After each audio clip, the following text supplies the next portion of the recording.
Bonjour, là je m'appelle Delphine Dardar et nous sommes sur une chaîne que j'ai appelée il y a au moins 2 ans de ça, tableau de bord pour un retour vers ma divinité. Et certainement un terme que je vais peut-être changer petit à petit, que je vais aussi je vais rajouter vers ma souveraineté. Voilà, c'est toute l'approche que j'ai en ce moment. Et ma dernière vidéo date d'il y a à peu près 6 mois, au mois de mai, en me disant oh, mais je vais essayer de faire des vidéos plus souvent. Et j'ai pas réussi. Mais j'ai vécu beaucoup de choses entre-temps, beaucoup de rencontres. Et là, je suis avec Marie-Luce aujourd'hui. On est à Lacanau-Plage. Et c'est une vidéo qui fait un petit rappel à il y a presque 1 an en arrière, où tu avais accepté gentiment de témoigner de ton parcours. Et le thème de cette vidéo, c'était se foutre la paix. Et tu avais un petit peu raconté un petit peu comment toi tu te positionnais dans la vie, ce qui t'était arrivé à travers des synchronicités, justement en lâchant prise à certains moments. Et là, je suis revenue amicalement.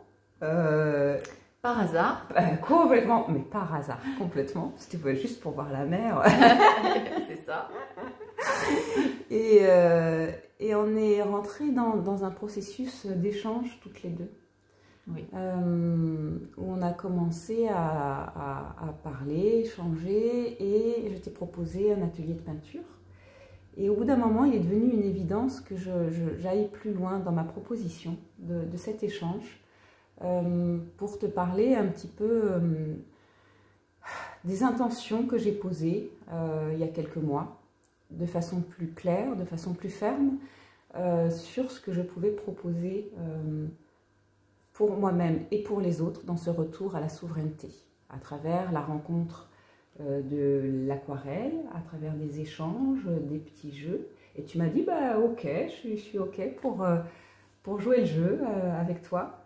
Et tu es ok aujourd'hui pour témoigner de ce qu'on a vécu. Voilà, j'ai essayé de témoigner de ce que j'ai vécu. Sans pression. Non, aucune. Et donc, dans cette lettre que j'ai écrite l'hiver dernier pour poser un petit peu mon parcours, j'explique, donc je la lirai dans une autre vidéo, hein, puisque pour l'instant, j'en ai pas beaucoup parlé. J'explique cette façon que j'ai aujourd'hui de retourner vers mon divin, vers ma souveraineté, vers la meilleure partie de moi-même, à travers les mouvements de la vie, à travers les rencontres et à travers justement une reprise de contact avec ma créativité, avec la respiration, avec le mouvement, et puis avec une autre approche de la vie, une réflexion et un jeu que j'ai mis en place. Donc je t'ai fait, alors je suis là depuis 3 jours à peu près, et tu as consacré, ouais, voilà, ouais, vendredi, ouais, ça fait 4 jours avec les soirées, hein. Et on est rentré dans ce processus d'échange qui a été intense pour moi, hein, parce que c'était un vrai aller-retour. Intense pour moi aussi. Ouais. J'imagine. Et là, bah, tu es OK pour pouvoir témoigner de ce que tu as ressenti dans ce parcours. Voilà. Donc, est-ce que tu as déjà quelque chose à amorcer comme ça déjà, le démarrage, on s'est vu, et puis de façon indirecte, l'année dernière, on avait fait de la peinture. Allez, on refait de la peinture. Et comment le processus s'est mis en route tout doucement? Qu'est-ce que tu as vécu à travers ce processus? Déjà, l'envie de faire de l'aquarelle, l'envie de me poser sur une feuille avec de la peinture. Et ensuite, comme j'aime bien expérimenter, j'aime bien jouer, j'aime bien la découverte voilà, des choses, dans un espace sécurisé, puisque je sais que c'est bien sécurisant d'être ensemble. Voilà, je me suis prêtée au jeu d'aller à la rencontre de la peinture intuitive, on va dire. Voilà. Et donc, très rapidement, ça a été très inconfortable, je crois, me souvenir. Puisque moi je sais pas dessiner, je sais pas spécialement peindre, voilà, et donc le lâcher prise dans cette forme d'art créatif m'est devenu très vite inconfortable parce que j'avais plus de repères. Donc les émotions sont montées, le mal-être intérieur, etc. Et en fait, voilà, on en a parlé, on a échangé là-dessus. Et tu as été on ne peut pas dire une explication, mais voilà, dans le fait de se poser, de faire avec ça, d'aller voir cet inconfort. Et du coup, en le voyant, le laisser passer. Hein. Qu'en fait, à l'écoute du corps, finalement, les choses passent, hein, puisque si elles ne sont pas cristallisées en peur, en rejet, finalement, cette sensation, elle finit par passer. Et il y a une sensation d'apaisement qui s'installe, et à nouveau de confiance en soi, qui permet d'aller un peu plus loin. Et de continuer l'expérimentation. Donc, en fait, ce qui s'est passé, l'idée, c'est pas d'être dans un art créatif thérapeutique. Hein. On a abordé cette approche de la couleur, du lâcher-prise à travers la couleur, comme une observation de soi. Est-ce que tu l'as perçu comme ça, du coup? Ah oui, hein? Moi, c'était pas du tout dans le côté thérapeutique. Non, en fait, non, c'était pas dans une approche thérapeutique, c'était plus dans une approche de soi, d'aller à la rencontre de ce qui se passe. Voilà, de ce qui se passe à l'intérieur. Et du coup, ça a amené des réflexions et des discussions sur, effectivement, voilà, des événements de la vie. Voilà. Mais j'avais pas du tout envie d'aller dans une analyse thérapeutique. Non, donc ça c'était la base. Ouais. Comment on est dans cette limite, en étant du coup dans cette auto-observation de la présence à soi, hein, tout simplement. Alors on a beaucoup parlé, mais le but pour toi, en fait, comment tu as ressenti le chemin que l'on a fait ensemble, le chemin vers soi, le chemin vers l'autre? Comment tu pourrais, est-ce que tu aurais un résumé de ça? Alors, après 4 jours là d'expérimentation, alors c'est pas 4 jours complets à faire de la peinture, mais d'échanges et voilà, d'expérience, de se positionner sur une feuille avec les pinceaux et les couleurs, et les émotions et les ressentis. C'est un peu à la rencontre, enfin, c'est aller à la rencontre de moi-même, de mes peurs, voilà, et de faire la paix, on va dire, enfin, de les voir, de les accueillir, et de se dire finalement c'est que des sensations, quoi. C'est que des sensations, il n'y a pas d'événements qui sont là dangereux pour me mettre vraiment aujourd'hui, à cet instant précis, en danger. Et que tout ça, c'est des blocages qui se sont créés au fur et à mesure de ma vie, voilà, des événements, et qui ont bloqué certains mouvements, voilà. Et le fait d'en prendre conscience, de vraiment être le nez dessus et de ne pas paniquer, ça permet de les dissoudre. Ça se dissout. Ça se dissout naturellement, sans forcer, en fait. Hein. Et comme tu disais tout à l'heure, c'est vraiment dans ce climat de confiance qu'on a réussi à créer. Et le temps aussi, moi, ce que j'observe, c'est le temps que tu t'es donné pour le faire. C'est-à-dire que je suis arrivée... bon, je t'avais dit peut-être que je passerais, mais j'étais pas sûre. Je t'ai appelé la veille en disant finalement je viens. Et tu as su quand même libérer cet espace, ce temps-là pour vivre cette proposition, en fait. Et je t'en remercie parce que pour moi c'est précieux.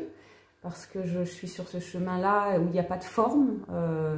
Je suis ni thérapeute, ni coach, ni quoi que ce soit. Et pourtant, il s'est avéré qu'il y a quelques mois, j'ai eu cette intuition très forte de me mettre un peu sur les routes, d'aller rencontrer des personnes.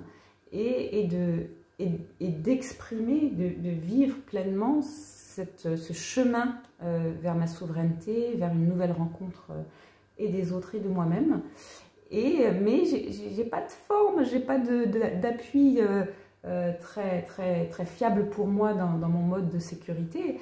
Et tu me permets, là, en témoignant aujourd'hui, de mettre une pierre supplémentaire, en fait, à cette intention-là. Et tu m'as proposé, en retour de communication, des échanges en me disant, mais il y a cette histoire de se permettre. Et ce lien où je peux peut-être aider aux personnes de se permettre d'être qui elles sont, en fait, à travers de l'aquarelle, à travers peut-être, on a fait un peu de chant, on a fait du mouvement à peine touché, chacune de son côté, hein, voilà. Et ce que tu portes déjà en toi, puisque le son intuitif est déjà présent, le mouvement est déjà présent, l'art aussi était déjà présent en toi. Mais comment tu peux exprimer là, peut-être, ces échanges que nous avons eus toutes les deux, comment en toi s'ancre quelque chose d'autre? Ou est-ce que quelque chose d'autre s'ancre? Oui, bah, tu parles de se permettre, moi je dis s'autoriser en fait, puisque les blocages et les peurs, en fait, c'est se bloquer se bloquer et ne pas s'autoriser en fait, hein. Donc on ferme la porte, c'est carrément le portail, il est carrément fermé. Le gros portail est fermé pour des choses qui sont pour aller vers ce qui nous convient vraiment, vers la joie profonde de ce qu'on est. Et en allant dans cette démarche-là, bah, c'est lever les blocages. Enfin, voilà, ouvrir la porte un petit peu un jour, un petit peu le lendemain, et voir que derrière, bah, voilà, c'est possible d'y aller, quoi. C'est possible, en fait. C'est un auto-enfermement qui se crée par des blocages divers de la vie. Et du coup, on ne s'autorise plus jamais à y aller parce que ça fait peur, ça fait mal, il y a de la souffrance. Et vraiment, voilà, moi, à travers mon parcours, j'avais pas du tout envie de retourner dans la souffrance. Enfin, c'est même inconscient, hein, d'ailleurs. Oui. Voilà. Voilà, donc la souffrance, déjà consciemment, j'ai pas envie d'y aller. Et donc, inconsciemment, il y a la partie émergée de l'iceberg qui est encore plus énorme et qui veut pas du tout y aller. Ouais. Donc, en y allant à petite touche,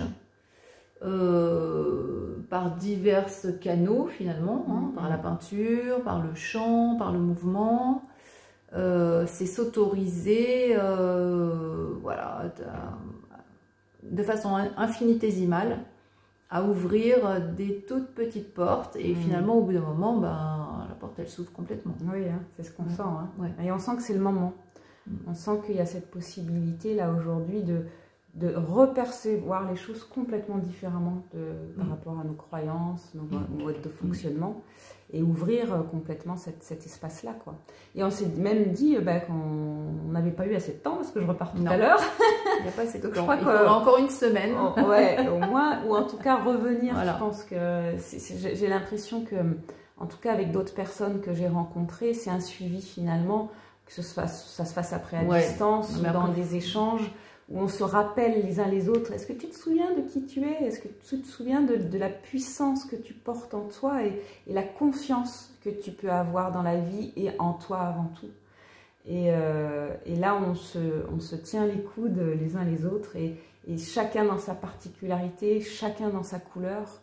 Et c'est cette envie, en tout cas, voilà, de témoigner de ça, alors avec notre particularité à nous. Et je te remercie, voilà, de bien vouloir jouer ce jeu. Est-ce que tu as envie de dire autre chose? Moi, je dirais, c'est vraiment dans cette expérimentation, c'est vraiment revenir au corps. Oui. Bon, alors je le sais évidemment, étant kiné, praticienne en shiatsu, enfin voilà, j'explique comment le corps fonctionne. Mais c'est peut-être justement là que j'explique aux autres comment ils fonctionnent, et que moi j'ai besoin d'aller aussi l'écouter profondément, sans mentaliser. Voilà, simplement, mais c'est vraiment très très simple d'aller écouter, mais sans mettre de mental. C'est-à-dire, qu'est-ce qui se passe, qu'est-ce qui remonte, quel inconfort, et c'est pour moi, c'est très très dur parce que ça vient me chercher loin. Oui, puis tu as une particularité très très forte, c'est que quand même, ton corps te parle beaucoup et très rapidement. C'est-à-dire, dans ce que tu me racontais, c'est que de n'importe quelle situation, c'est direct. Alors, en fait, on est tous pareils, sauf que on a tendance un petit peu à l'étouffer ou en se disant, bon, bah, là, j'ai mal dormi, donc je suis un peu tordue parce que si, ou parce que je suis fatiguée. Mais en fait, j'ai l'impression que toi, tu captes très très rapidement que ton corps te dit quelque chose. Alors, tu n'as pas tout à fait les codes pour décoder à quoi c'est lié, mais peut-être, et si, quand même. Oui. Ouais, tu le captes assez vite. Ouais. Et c'est après comment faire ce passage. Et ce passage par un mouvement intérieur, par un mouvement, le mouvement dans ta vie a été très important. Ça t'a suivi comme on en parlait tout à l'heure, comme un état de survie presque, d'être toujours en mouvement. Et c'est ce que moi je peux ressentir de façon très subtile, que quand on a quelque chose qui va stagner à l'intérieur, une tension, et que le corps va l'exprimer, comment d'une manière ou d'une autre on remet du mouvement. À travers, oui, peut-être de l'aquarelle, à travers du mouvement de danser, à travers de la parole, à travers des sons. Et en tout cas, voilà, permettre cette circulation-là. Enfin, c'est comme ça que je le ressens aujourd'hui, que je le vis. Et on peut s'apercevoir à quel point ce corps-là est un allié, notre corps est un allié profond d'information. Oui, tout à fait. Mais même si on ne peut pas bouger, enfin, je pense tout d'un coup à Frida Kahlo, oui. Qui elle ne pouvait pas bouger, elle avait vraiment un problème, et elle l'a expérimenté dans la peinture justement, dans l'artistique. Et même si on ne peut pas bouger, on a la capacité de laisser aller, voilà, de ne pas retenir. Le terme, je pense que c'est vraiment laisser s'exprimer, écouter, voilà, écouter. C'est sûr que si on a la possibilité de bouger, ça circule davantage, mais on n'a pas forcément la conscience. Parce que moi, voilà, j'ai toujours eu l'intuition de bouger depuis enfant pour pouvoir vivre et même survivre, je pense. Et j'avais pas, pendant très très longtemps, j'avais pas cette conscientisation que c'était parce qu'il y avait tellement de choses coincées à l'intérieur. Ouais. Donc là, ça devient aujourd'hui conscient de cette force-là. Ben oui, immédiat quoi. Ouais, c'est ça. Et du coup, le fait de conscientiser que ce mouvement est aussi un auto-soin quelque part, dans le sens où se remettre en mouvement par différents biais fait circuler justement ce qui pouvait stagner en nous, et comment ça peut devenir un outil permanent pour nous dans cette conscientisation que l'on a de notre pouvoir, de nos espaces, de notre même auto-guérison, j'ai envie de dire, parce que le corps, s'il exprime quelque chose, souvent on le cache par un médicament, ou en allant chercher la solution à l'extérieur, ce qui est parfois utile, mais comment petit à petit on arrive à tellement ressentir ce qui se passe en nous, parce que le corps est un vecteur d'information, qu'on est aussi capable de faire circuler ce qui stagne. Donc ça, voilà. Du coup, moi j'ai quand même l'impression que dans nos échanges futurs, que ce soit par téléphone ou autre, on pourra se le rappeler en permanence et se dire, oui, tu te souviens-tu que c'est possible et que on est j'aime beaucoup ce terme puissance noble, autorité noble, parce qu'on reprend notre pouvoir.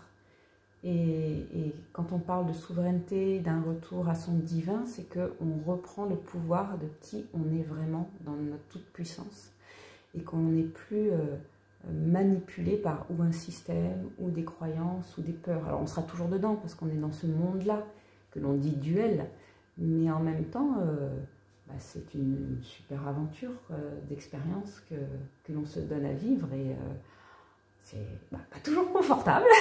Voilà, c'est ça. Je pense que c'est tout, en fait. C'est revoir nos codes de confort. C'est-à-dire que quand le corps il exprime un inconfort, c'est qu'il y a quelque chose qui ne va pas, qui dysfonctionne. Et dans notre société, on a envie d'être dans le confort total. Et on nous a aussi éduqués comme ça. Hein. Voilà, donc l'inconfort ne fait pas partie de notre vie et donc on a envie de le supprimer. Or, c'est un message que le corps nous envoie en disant il y a quelque chose qui ne va pas. Et si on le prenait comme un message réel, on se mettrait à l'écoute comme un enfant qui tombe et qui va mal, finalement. On a envie de le relever, de lui dire où est-ce que tu as mal, dis-moi, je vais frotter un peu, enfin voilà. Et là, le corps, c'est pareil. On a mal quelque part. Ok, j'écoute. Alors, je suis à l'écoute. Qu'est-ce qui se passe? Et c'est là aussi qu'on a besoin aussi de l'autre.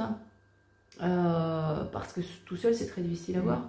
Et que l'autre a un regard neutre, le plus souvent bienveillant. Et donc, s'autoriser aussi à l'exprimer, à aller demander de l'aide. Et à chercher ensemble. Oui. On trouve mieux. Oui, c'est ça. Hein. Notre échange nous a vraiment permis de poser des choses, de prendre conscience. Parce qu'en discutant, ce n'est pas forcément sortir un petit peu tout son marasme.